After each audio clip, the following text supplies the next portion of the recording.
How to remove a saved payment method in Lyft. If you have been using the Lyft application and wondering on how to remove the saved payment on it, don't worry.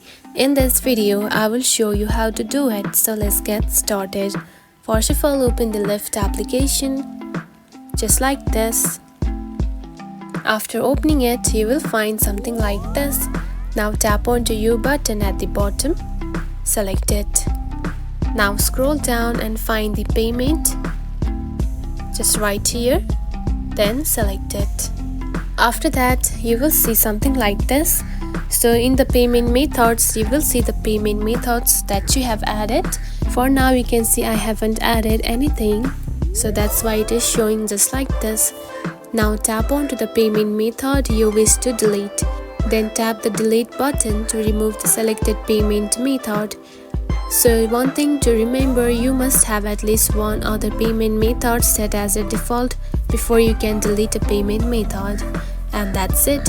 This is how you can remove a saved payment method in Lyft. If you found this video helpful, don't forget to like and subscribe for more tips. Thanks for watching.